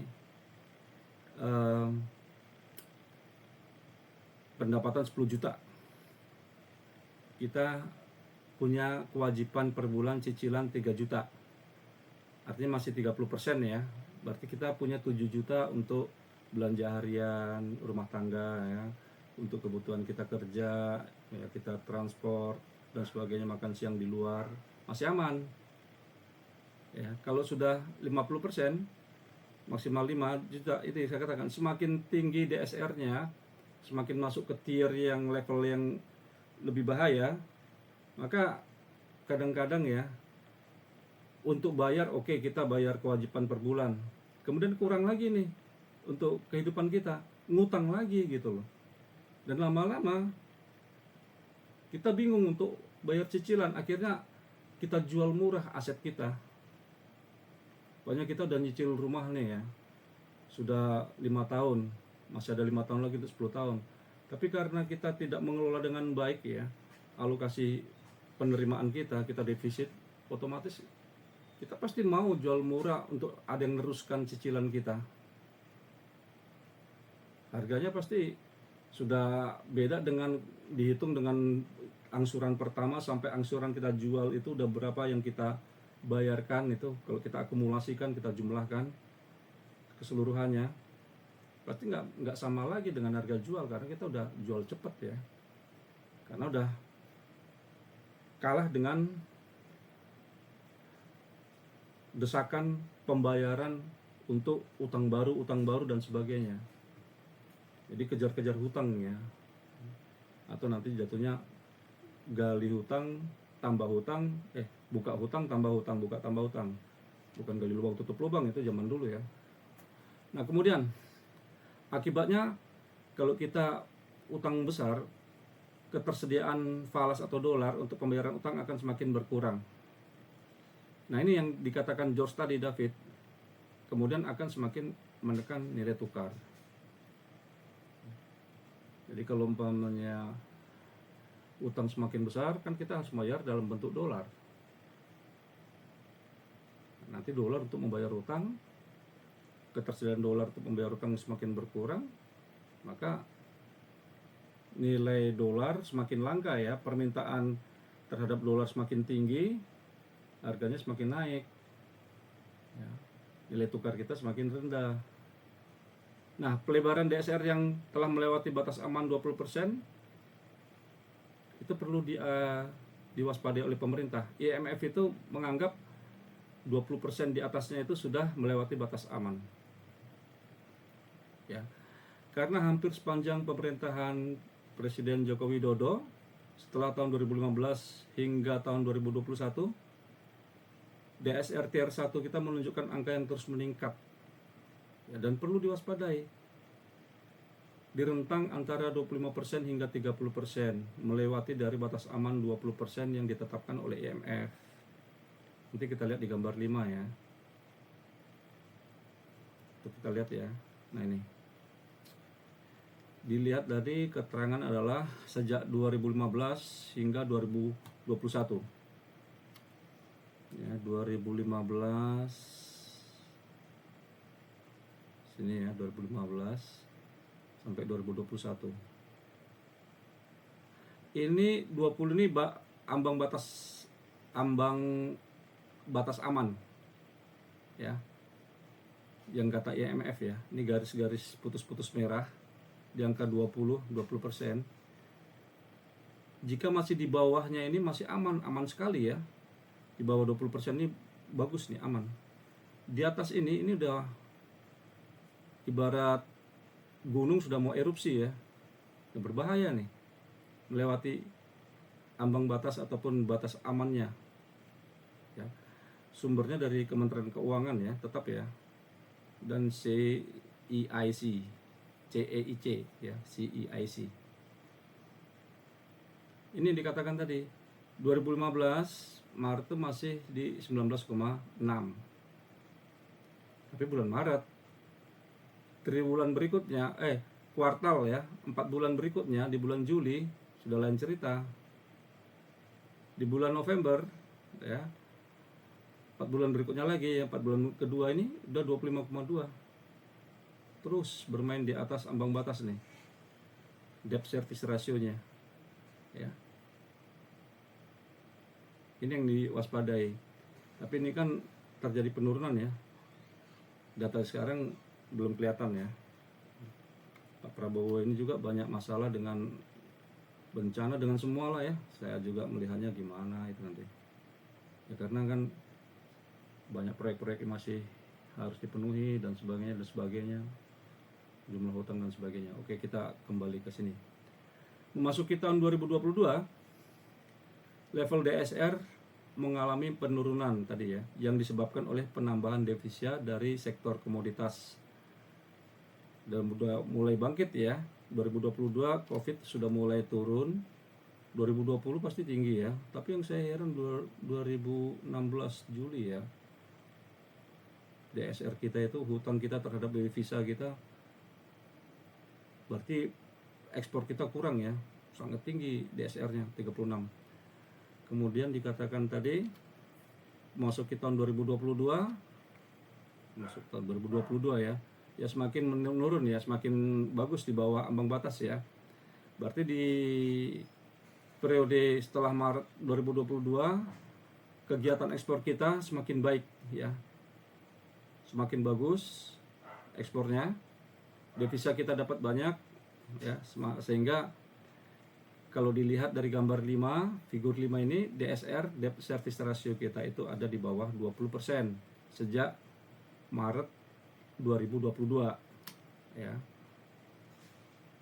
Ini disebabkan penambahan devisa dari sektor komoditas ya, produk-produk kita, dan meningkatnya ekspor. Namun kondisi ini mungkin dari nikel ya. Kita udah mulai berdagang nikel juga di sini ya. Ini terlepas dari apa ya yang terjadi sekarang, isu sekarang ya, tapi memang kalau kita boleh mundur ke belakang, setelah COVID itu kan mulai ada isu mengenai nikel, mobil listrik, ya, energi listrik dan sebagainya. Harusnya sekarang ini lebih bagus lagi karena perdagangan nikel kita walaupun yang resmi tercatat ya, yang nggak resmi tercatat juga banyak isunya ya, sangat tinggi. Walaupun sekarang udah ancur-ancuran juga tanah ataupun cadangan nikel, cadangan timah yang di Bangka ya, kan bentuk geografisnya udah makin rusak ya permukaan tanahnya ya. Dan rata-rata itu nggak nyampe 30 tahun cadangan juga udah habis tuh. Cuman 30 tahun siapa yang menikmatin juga. Oke ya. Kemudian memasuki tahun 2022, level DSR semakin mengalami penurunan tadi sudah, namun kondisi ini cukup fluktuatif dan ketidakpastian terus berlanjut, apalagi sekarang udah ganti presiden lagi ya. Dengan demikian, pemerintah harus tetap waspada terhadap kenaikan rasio ini yang berdampak pada kemampuan devisa untuk membayar utang dan bunganya. Tuh, jadi kita bicara masalah hutang ya, dari berbagai sisi. Oke. Kemudian, ini penilaian kredit. Rasio utang terhadap pendapatan ada grade A ya. Utang itu dalam negara atau dalam lembaga-lembaga keuangan ada penilaian. Penilaian A itu paling bagus ya. Jika nilai utang diwakil dengan X di ini ya. Notasi X itu lebih kecil dari 30%. Jadi utang lebih kecil dari 30% dibandingkan pendapatan. Aman kita ya. Nah, diberi predikat B ya, peringkat B itu jika nilai hutang kita ya, angka hutang kita itu ada di rentang lebih besar dari 30% tapi lebih kecil dari 35%. Itu masih baik, tapi ya baik aja. Kalau ini baik sekali ya. Nah, yang C ini udah kurang nih. Ya. Ini udah mulai bahaya. Jika rasio hutang kita, porsi hutang itu notasi X ya, ada di lebih kecil dari rentang 35%, lebih kecil dari 30%, lebih besar dari 35%, sorry. Ada di rentang lebih besar dari 35%, namun lebih kecil dari 40%. Itu hutangnya sudah bahaya. Yang sangat bahaya itu adalah peringkat D. Jika nilai hutangnya itu ya, rasio hutang terhadap pendapatan porsinya ya, rasio hutang terhadap pendapatan porsinya itu sebesar lebih dari 40%. Nah, itu aja. Nah, kemudian ada rasio keseimbangan primer. Tadi disebut rasio keseimbangan primer ada di mana ya rasio keseimbangan primer? Itu sebentar saya lihat ada rasio keseimbangan primer tadi ya. Jadi keseimbangan primer. Oke, kita bahas saja ya. Rasio keseimbangan primer atau primary balance ratio itu adalah ukuran kesehatan fiskal negara, yaitu selisih antara total pendapatan negara dengan total belanja negara di luar pembayaran bunga hutang. Nah, itu dikatakan sebagai rasio keseimbangan primer. Tadi ada di slide sebelumnya ya, sempat disebutkan ada rasio keseimbangan primer. Itu menunjuk kepada ukuran kesehatan keuangan atau fiskal negara, yaitu dari selisih total pendapatan negara, pendapatan terhadap total belanja negara. Tapi total belanja negara ini tidak termasuk pembayaran bunga utang. Jadi belanja negara di luar pembayaran bunga ya.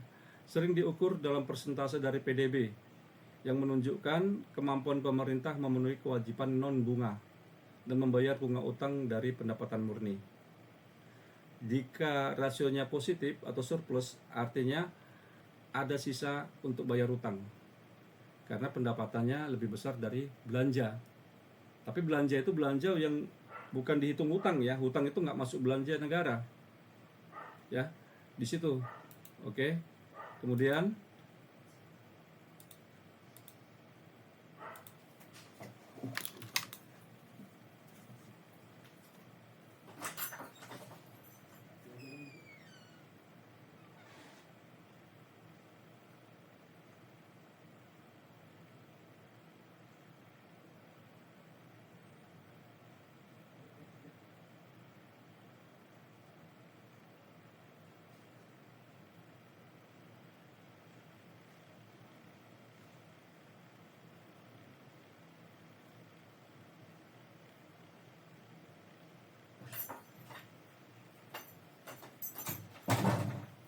luar biasa.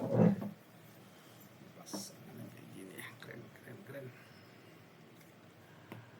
Oke, kita lanjut. Mana tadi? Ini dia. Jadi kalau kita bicara mengenai rasio keseimbangan primer, itu apa tuh? Berarti selisih antara pendapatan dan belanja negara. Tapi bukan pembayaran utang, karena pembayaran utang itu bukan belanja. Kalau Anda pernah melihat APBN posturnya, belanja negara itu ya belanja pegawai. Artinya gaji pegawai dalam setahun. Berapa jumlah pegawai pemerintah dikalikan dengan gapoknya gajinya lah ya, dengan pendapatan mereka. Sesuai dengan golongan, mulai dari golongan 1 sampai golongan 4 ya. Nah, itu berapa? Itu namanya belanja pegawai. Kemudian untuk infrastruktur dan sebagainya. Tidak ada bunga hutang untuk penghitungan rasio keseimbangan primer. Ya. Jadi rumus sederhananya itu, kalau positif berarti lebih banyak pendapatan. Jadi ada sisa untuk bayar utang. Kalau defisit berarti harus ada utang baru untuk menutupin, karena belanjanya lebih besar daripada pendapatan. Ya, itu kurang sehat untuk jangka panjang. Rumus sederhananya seperti ini sih. Pendapatan negara kurang belanja negara. Jadi kalau gaji kita lebih kecil daripada pengeluaran, tekor namanya ya, defisit. Ya kita harus nambahin tuh. Caranya bisa dari mana-mana ya.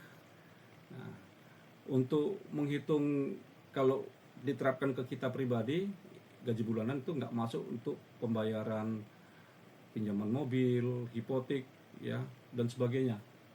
Oke. Kemudian keseimbangan primer terhadap PDB, defisit melebar, utang dibayar dengan berutang, ya, utang dengan utang lagi nih. Arah kebijakan fiskal dikatakan berkelanjutan apabila perkembangan rasio keseimbangan itu positif, lebih besar pendapatan daripada pengeluaran. Itu berarti kebijakan fiskal bisa berkelanjutan, sustainable. Nah, rasio yang positif ini artinya pemerintah mempunyai ruang gerak. Kan kalau lebih banyak atau surplus ya, pendapatan dibandingkan pengeluaran, berarti kita bebas ya. Ada uang yang bisa kita belanjakan dengan leluasa. Atau bahkan untuk kita tabung lagi ya, yang cukup untuk mengurangi beban utang, atau dibayarkan utang lagi juga boleh gitu ya. Tapi intinya kalau kita lebih banyak pendapatan dibandingkan pengeluaran, napas kita lega ya, dunia cerah gitu kan, udara segar gitu ya. Nah, sejak tahun 2009 terjadi defisit keseimbangan primer, artinya pemerintah tidak memiliki ruang gerak, beban terus ya, kayak mau ke kanan salah, ke kiri salah gitu, karena pengeluaran lebih gede daripada pendapatan, defisit ya. Akhirnya pemerintah menambah utang untuk menutup utang sebelumnya. Ini yang bahaya ya, nggak sehat. Nah, defisit keseimbangan primer terjadi kembali dari mulai tahun 2015. Dari 2015 ini banyak sekali peristiwa-peristiwa keuangan yang kurang enak ya kita bahas malam ini. Jadi di tahun 2015, namun sempat mendekati angka 0 di tahun 2018. Nah, adanya pandemi COVID-19 ya, COVID-20 ya, COVID-20 ya. Nah, adanya pandemi menyebabkan defisit keseimbangan primer semakin melebar. lebar lagi jadi minus kita. Kemudian membaik kembali, minusnya jadi 0,1 dari minus 4,1 di tahun 2020 pada saat pandemi COVID-20 ya. COVID-19 ya. Tahun 20 kejadiannya, tapi di RR Cina Desember 2019 ya, makanya COVID-19 ya. Iya dong 19 ya. COVID-19. Oke, saya tadi COVID-20 kok aneh ya. 19. COVID-19. Kemudian di tahun 2024 sudah semakin baik tapi tetap minus ya. Nanti kita lihat di gambar 6. Nah, pemerintah tetap harus menjaga kesehatan dan kesinambungan fiskal agar beban utang tidak memberati atau menggerus ruang fiskal. Ya, jadi perhatian pemerintah nggak bisa full untuk yang baik-baik kemajuan ke depan karena selalu ngeliat spion, aduh utang gitu ya. Nah ini gambar 6-nya. 2015 ya, udah minus nih. Ya. Ini kalau kita lihat gambar 6, keseimbangan primer ya. Perbandingan atau pengurangan antara pendapatan dan pengeluaran. Dan rasionya terhadap PDB yang terus defisit. Nah, perbandingannya terhadap terhadap PDB. Perbandingannya terhadap PDB atau rasio terhadap PDB. Ini memburuk min 1,23 di 2 nih ya. Jadi rasionya semakin tidak baik ya. Turun sekali di sini ya. Kemudian di 2024 masih di angka seperti ini. Ini 0 ya, 0 netral, di atas 0 bagus ya. Pernah dicapai di tahun 2008. Kita ada di 1,7. Ya 1,7 nih. Oke. Jadi keseimbangan primer tadi kalau dihubungkan dengan PDB, kita lihat defisitnya atau surplusnya. Jadi keseimbangan primer terhadap PDB. Gitu. Ya. Kemudian udah sampai situ aja ya, berarti sudah selesai ya. Oke, kita lihat yang terakhir tadi. Saya agak keseimbangan primer sudah. Kemudian keseimbangan primer terhadap PDB. Ya, sudah semua berarti ya. Jadi sampai di sini konten juga kita ya, malah lebih cepat nih. Jam 9:05. Jadi kalau kita lihat secara keseluruhannya ya, kita simpulkan bahwasanya ekonomi Indonesia ini pada zaman Bapak Presiden Jokowi, karena kita nggak bisa membahas Pak Prabowo karena masih 1 tahun ya, di 20 Oktober kemarin, dan datanya belum tersedia karena ini kan masih tahun berjalan ya. Tahun 2025 belum sampai tanggal 31 Desember ya. Jadi untuk evaluasinya nggak bisa secara banyak, maka kita untuk perekonomian Indonesia kita melihat mengacunya data yang sudah ada gitu, antara Presiden Susilo Bambang Yudhoyono dan Presiden Joko Widodo. Dan rentangnya kalau kedua presiden itu udah 20 tahun ya, kita melihat ekonomi Indonesia udah cukup lama ya, 20 tahun. Kalau kita mundur lagi itu nggak up to date, yang kekinian adalah 5-10 tahun. Oke, jadi demikian kita lihat dimulai dari 2015 selalu ada hal-hal yang tidak menggembirakan ya untuk masalah utang kita ini, walaupun nanti di endingnya di 2023, 2024 terjadi recovery, perbaikan ya. Oke. Banyak data yang bisa kita lihat di sini kan dari beberapa sisi. Ya karena tadi ya, karena pemerintah konsentrasinya kepada pembangunan ya, infrastruktur dan lain-lain. Ya. Walaupun saya juga bingung, infrastruktur juga nanti kan harus kita bayar juga, kita masuk tol bayar, ini bayar, semua kita harus bayar juga, dan semakin naik juga pembayarannya kan. Tiket masuk kemana-mana makin naik dan sebagainya. Tiket parkir makin naik, di bandara naik dan sebagainya ya. Ya, demikian untuk utang Indonesia khususnya 10 dan 20 tahun sebelumnya. Jadi Begitu gambaran perekonomian Indonesia dari sisi hutang Indonesia yang kita bahas pada malam hari ini. Ini kan kita tadi nih data utang pemerintah selama 20 tahun ya. Cukup representatif ya. Cukup mewakili karena 20 tahun itu periode yang cukup panjang ya. 20 tahun yang lalu mungkin Anda ada yang belum lahir, ada yang sudah lahir tapi masih di bawah umur balita ya dan sebagainya. Jadi cukup representatif. Oke. Silakan yang mau bertanya. Untuk absensi sudah ada ya di Google Classroom. Saya sediakan sampai jam 23.59. Silakan diisi ya. Namun itu pun ada di sini ya. Biar kita lihat sama-sama. Ini nah ini data attendance ini ada ya. Auto attendance itu langsung bisa dilihat dari Google Meet-nya. Nah, saya bisa tahu nanti nih yang masuk dalam perekonomian Indonesia partisipasinya ini ada 15 orang, 14 orang lah ya. Bahkan 13 mungkin kalau saya kan kurangkan satu ya partisipannya. Partisipansnya itu ya ini. Jadi yang ada di sini ini nanti bisa saya lihat ya. Oke, saya screenshot aja ya. Nanti saya pun bisa melihat. Kalau ngisi absen sih ya itu kan peraturan apa ya. Tapi bagi saya kalau dia nggak hadir aneh aja. Ini saya lihat Leonard dulu, George David. Biar saya screenshot dulu ya. Tapi ada juga nih kayak Fatma nih, kalau kelasnya ini kok hadir, kalau kelas nggak online di kelas nggak kelihatan. Oke. Jadi bisa saya lihat, nanti saya bandingkan dengan absensi nanti. Kalau absensi kan bisa banyak orang ya. Tapi yang saya lihat adalah di sini nanti. Ya nilai C+ juga sih lulus atau C lulus, tapi bagi saya 3 SKS minimal dapat B+ lah ya, A- gitu.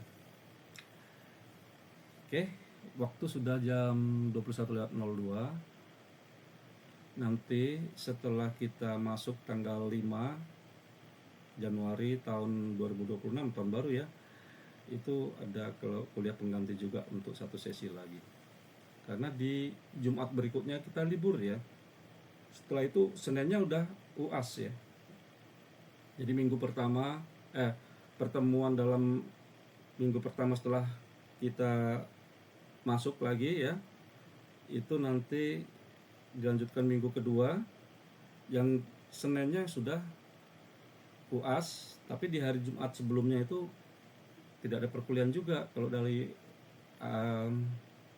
kalender yang baru ya. Jadi saya nanti ambilnya di hari Jumat di tanggal 10 mungkin ya. 10 atau tanggal berapa itu Januari. Nah, seperti itu. Demikian perkuliahan kita untuk membahas keadaan Indonesia, keadaan ekonomi Indonesia dari hutangnya. Ada yang mau ditanyakan silakan. Kalau enggak saya tutup. Dan saya berterima kasih untuk yang hadir pada malam hari ini. Mungkin juga ada yang sedang kuliah ya, saya nggak paham hari Jumat ini ada mungkin ini namanya kelas pengganti ya, nggak normally ya, bukan yang normal. Kalau nggak saya close gimana? Ada yang mau bertanya silakan.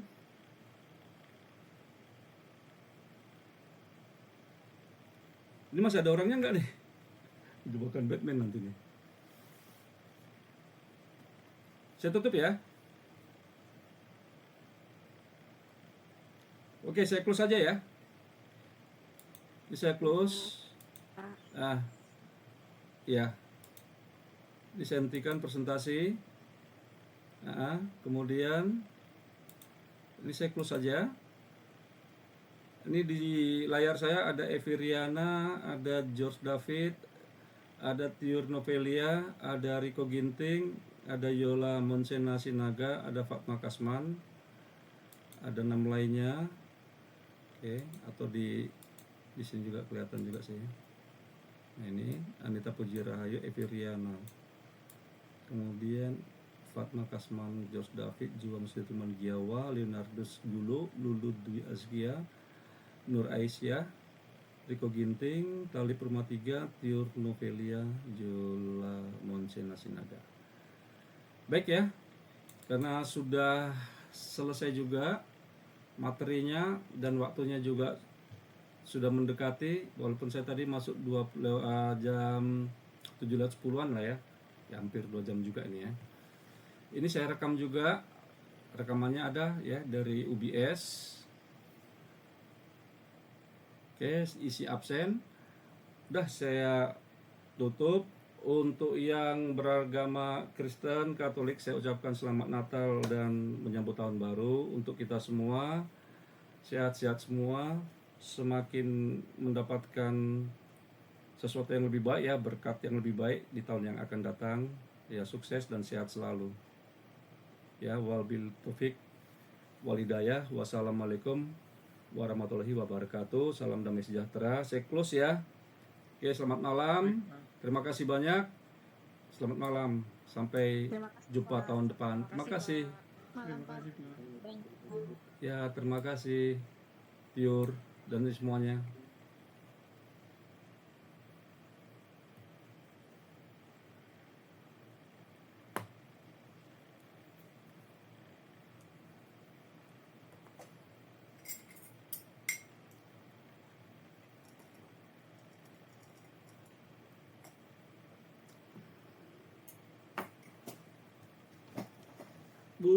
Boy, lele, boy. Kasihan gue ini lah.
Kok nggak ada reaksi?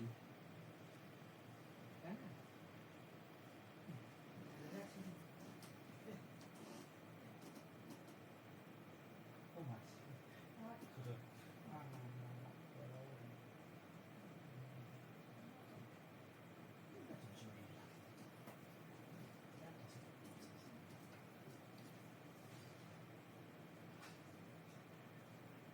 Harus lagi duduk sini. Lagi ngajar mengorok dia.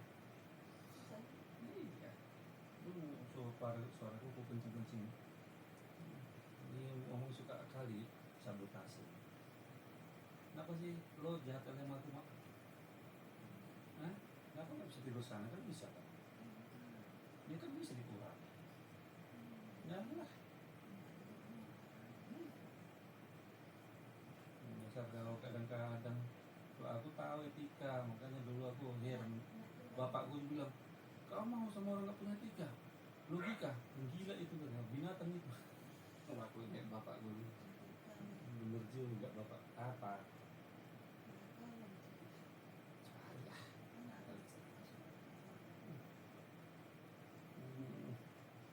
Dasar memang bacot kan. Kalau paling bandel dalam hidupku ya. Nggak ada yang dulu temen-temen gue lagi gue semua kokokan palanya. Mana ini kasih yang saya bodoh pula. Ya jangan bilang aku bodoh ya. Terus gimana kan? Cek pintar. Nggak gitu juga keles.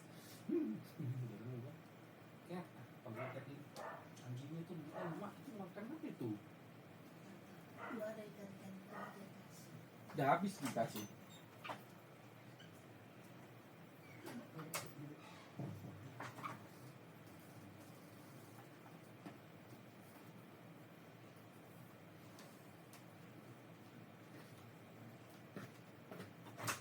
Nggak terasa ya kok ngajar.